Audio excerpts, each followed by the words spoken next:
15 मार्च 2004 एक स्कॉटिश लड़की Chris Donald को ब्रिटेन के ग्लासगो में कत्ल कर दिया गया था। क्या लेकिन ग्लासगो में मारी गई क्रिस डोनाल्ड की हत्या का संभल में मारे गए दंगे में जो लोग मारे गए उनसे कोई ताल्लुक है? जी ताल्लुक है। क्रिस डोनाल्ड की हत्या और संभल में दंगे, इनके बीच गहरा ताल्लुक है। राम राम, मेरा नाम अजय सिंह। स्वागत है आपका मेरे यूट्यूब चैनल बसर पर। क्रिस डोनाल्ड एक स्कॉटिश लड़की थी, 15 साल की बच्ची, और वो जब अपने स्कूल से घर लौट रही थी उस दौरान 5 पाकिस्तानियों ने उसका अपहरण किया। पाकिस्तानी मूल के ब्रिटिशर्स ने, तो यहाँ से अवैध प्रवासी के तौर पर जाते हैं, उन्होंने इस बच्ची का अपहरण किया और उसके शहर से करीब 350 किलोमीटर दूर एक फुटबॉल क्लब के स्टेडियम में उसे ले गए, जहां 5 लोगों ने दुराचार के बाद उसे बड़े बर्बर तरीके से मारा। उसे चाकुओं से गुदा गया और उसके बाद वो मरी नहीं थी। चाकुओं से गुदे उसके शरीर पर जीवित रहते ही पेट्रोल डालकर आग लगा दी गई। पुलिस को क्रिस डोनाल्ड की जब लाश मिली, उसके बाद जो विवेचना हुई और उसमें पूरी कहानी खुल के जो सामने आई, उसके बाद तत्कालिक ब्रिटिश मीडिया ने लगभग इस घटनाक्रम को छापा नहीं या टीवी पर दिखाया नहीं। उन्हें लगता था कि ऐसा करने से नस्लीय भेदभाव वाली घटनाएं बढ़ेंगी, जो पाकिस्तानी और भारतीय मूल के वहाँ लोग रहते हैं इंडियन सब कॉन्टिनेंट के, उनके प्रति हिंसा बढ़ सकती। क्रिस डोनाल्ड की आखिर पाकिस्तानियों से दुश्मनी क्या थी? जाहिद नाम का एक पाकिस्तानी ग्लासगो के क्लब में काम करता था। उस क्लब में उसने, जो मालिक था, उसके कुछ पैसे वैसे चुराए। उस चोरी के चलते मालिक ने उसे काम से निकाल दिया। मालिक एक गोरा व्यक्ति था, ब्रिटिश था, और इसलिए ब्रिटिशर्स को अपना चोरी करने का हक ना देने के चलते दानिश सजा देना चाहता था। तो दानिश ने उस क्लब मालिक पर तो जोर चला नहीं। दानिश ने अपने साथियों को ये बात बताई और सोचिए, इस तरह की चीज में उसके साथी इस बात के लिए तैयार हो गए कि बिल्कुल तुम्हारे साथ बड़ा गलत हुआ है, तुम्हें चोरी नहीं करने दिया गया, चलो हम इन्हें सबक सिखाते हैं। वे गाड़ी लेके निकले। रास्ते में इत्तेफाक या दुर्भाग्य कह लीजिए, उस दुर्भाग्य से क्रिस डोनाल्ड उन्हें मिल गई स्कूल से लौटते हुए। उन्होंने जबरजिया उसे गाड़ी में खींचा, उसे उसके शहर से 350 किलोमीटर दूर ले गए और वहाँ ले जाके कत्ल कर डाला। क्रिस डोनाल्ड का दोष मात्र इतना था कि वो एक सफ़ेद ईसाई लड़की थी, गोरे रंग की ईसाई लड़की थी। इसके अतिरिक्त क्रिस डोनाल्ड का इन पाकिस्तानियों से और कोई लेना देना नहीं था। दानिश जाहिद, उसके बाद 2 जुड़वा भाई जीसान और इमरान साहिब, मोहम्मद मुस्तफ़ा और जाहिद मोहम्मद, इन 5 ने मिलकर उस लड़की का कत्ल किया। इससे भयावह जानते हैं चीज़ क्या थी? इस कत्ल के बाद जब ये गिरफ्तार हुए, इन पर मुकदमा चलाया, इन्हें सजा हुई, तो इनके समर्थन में बाकायदा वहाँ का जो भारतीय समुदाय है, और उसमें भी सिख भी थे, हिंदू भी थे। पाकिस्तानी और बांग्लादेश, भारत के मुस्लिम तो थे ही, सिख और हिंदू भी थे। इन्होंने बाकायदा इन अपराधियों के समर्थन में वहाँ सड़कों पर रैलियाँ निकाली, मार्च निकाले, मांग की इनके लिए, इनके ऊपर से केस हटाने, इनके ऊपर इनके ऊपर जो मुकदमा चला, जो सज़ा हुई इन्हें, उसके लिए बाकायदा इन भारतीयों ने, इन सिखों और हिंदुओं ने भी मुसलमानों के साथ मिलके ब्रिटिशर्स के खिलाफ एक पूरा का पूरा अभियान चलाया। किसके समर्थन में चला रहे थे?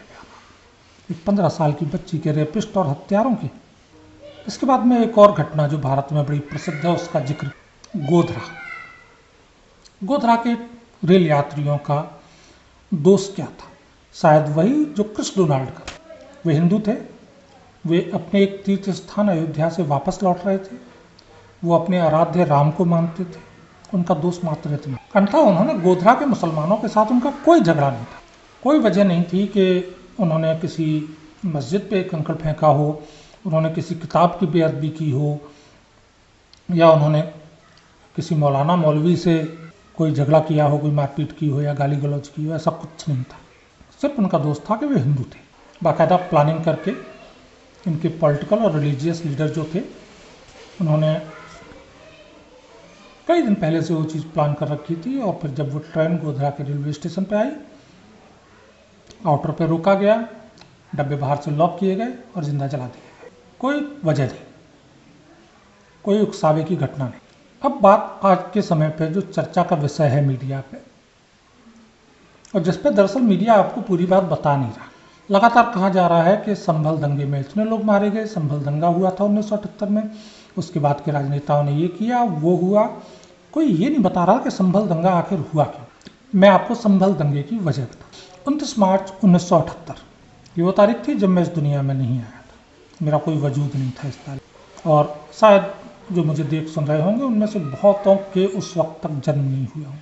उस 29 मार्च 1978 को मुस्लिम लीग, जी मैं 1947 से पहले की बात नहीं कर रहा हूँ, 1978 की बात कर रहा हूँ। भारत आज़ाद हो गया था और संभल में मुस्लिम लीग का एक नेता मंजर सफ़ी वहाँ के एसडीएम से मिलने पहुंचे। अब क्योंकि 1977 वो समय था जब यहाँ लोकसभा बनी, राजनीति गर्मा गई थी, और मंजर सफ़ी एसडीएम से मिलने पहुंचा। कोई बड़ा नेता नहीं था, छुटभैया टाइप ही। और मंजर सफ़ी अपने जिस काम से एसडीएम के यहाँ गया था, तो एसडीएम ने ठीक है जो बातचीत की। एसडीएम ने इस मंजर सफ़ी को कुर्सी पर बैठने के लिए नहीं कहा, ठीक है, इसकी बात सुनी और चलता कर दिया।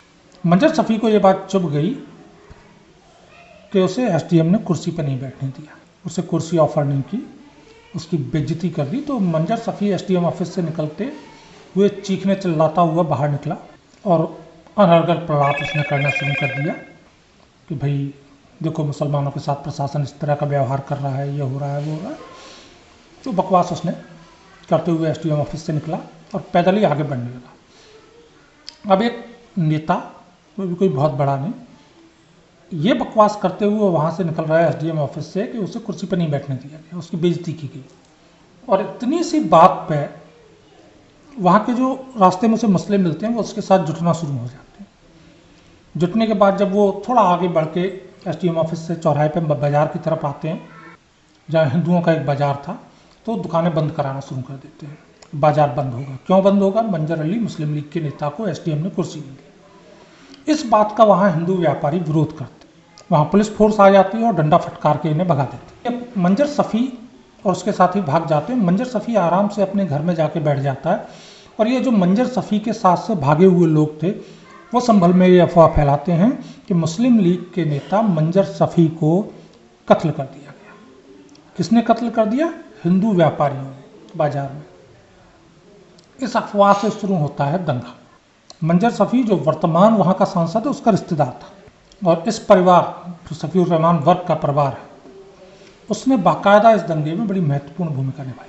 मंजर सफ़ी के ये साथ वाले जो लोग थे, उन्होंने एक अफवाह उड़ाई, उस अफवाह के चलते धीरे धीरे मुसलमान एक भीड़ के तौर पर इकट्ठा होने लगे। हिंदुओं से मारपीट से शुरुआत हुई, फिर आगजनी, फिर दुकानों का लूटना, और उसके बाद शुरू हुए कत्ल। बाकायदा जहाँ जो मिला कत्ल किया गया, लोगों को जिंदा जलाया गया, लोगों के व्यापार प्रतिष्ठान फूंक दिए गए। मेहनत करके रास्ते में लौट रहे जो लेबर थी, उन्हें जला के गोली मार के मार दिया गया, काट डाला गया। महीनों कर्फ्यू रहा था संभल में। किस लिए? मुस्लिम लीग के नेता को, मंजर सफ़ी को एसडीएम ने कुर्सी पर नहीं बैठाया था। और एसडीएम ने कुर्सी पर नहीं बैठाया था तो इसके लिए संभल में रहने वाला हिंदू उत्तरदायी कैसे था? एक मुस्लिम लीग के नेता को कुर्सी पर ना बैठाने की कीमत करीब 180-190 जाने, कत्ल कर दिए, मार डाले। वजह वही जो क्रिस डोनाल्ड की हत्या में थी, वजह वही जो गोधरा के ट्रेन के डिब्बे में मारे गए लोगों की हत्या के पीछे थी। कोई मजहबी झगड़ा नहीं। दंगा उसे कहते हैं जहां दो पक्ष आपस में लड़ते हैं, यहाँ तो दूसरा पक्ष था ही नहीं।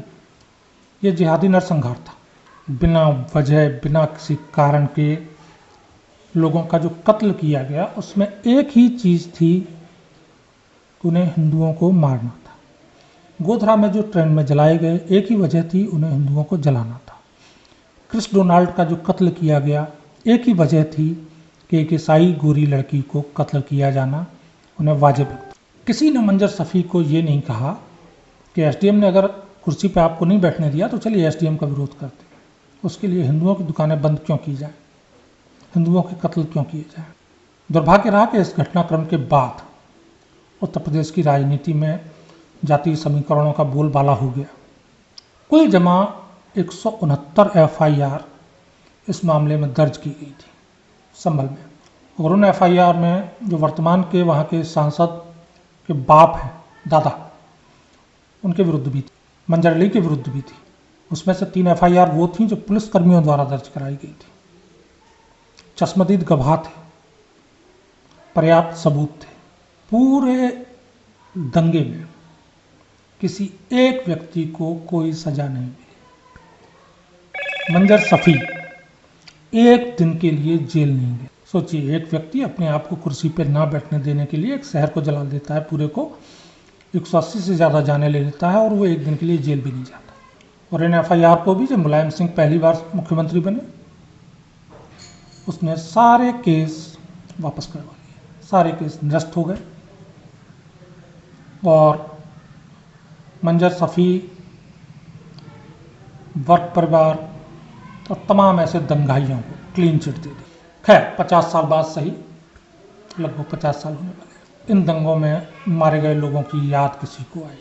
5 लोग गोली से मरे, उसमें भी वो व्यक्ति भी गिरफ्तार हो गया जिसकी गोली से ही ये दंगाई मरे, पुलिस की गोली से नहीं मरे।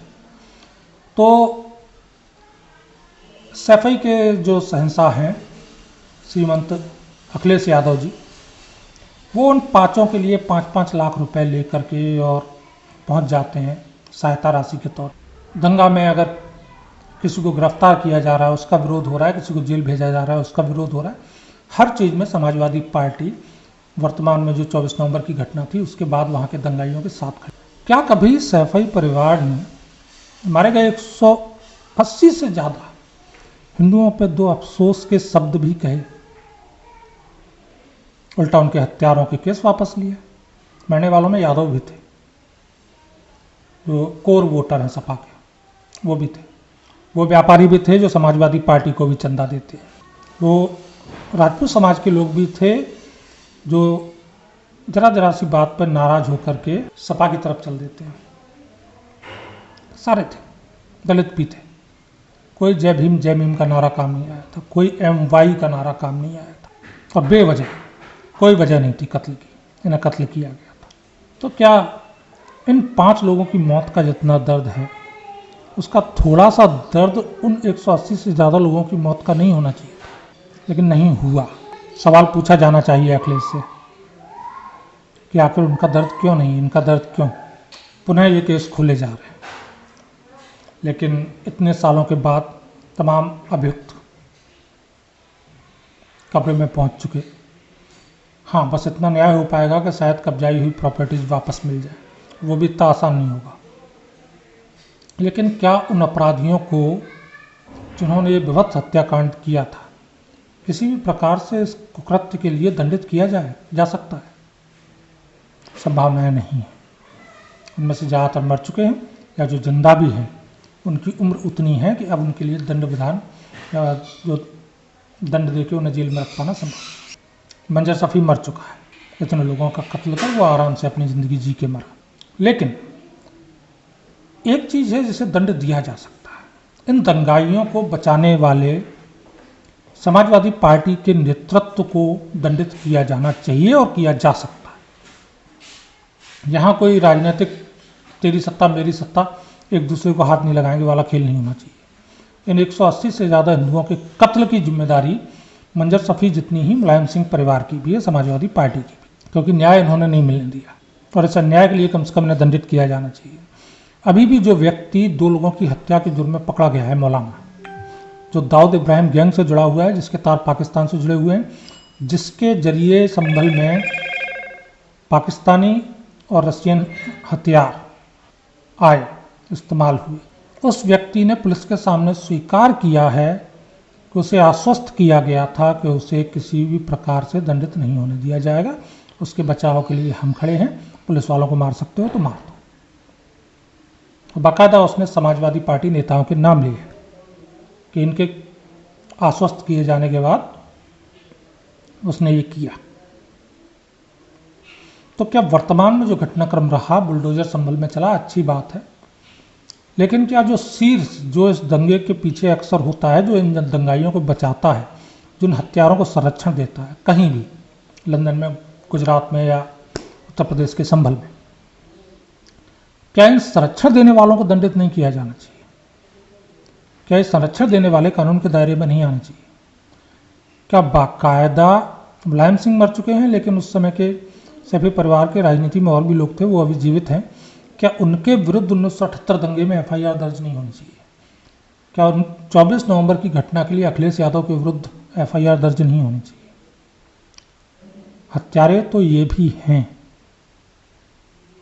दंगों और हत्याओं का समर्थन करना, हत्या कर देने के लिए आश्वस्त कर देना किसी को, यह भी हत्या ही है। और इसके लिए बाकायदा इनके विरुद्ध कानूनी कार्रवाई आखिर क्यों ना हो?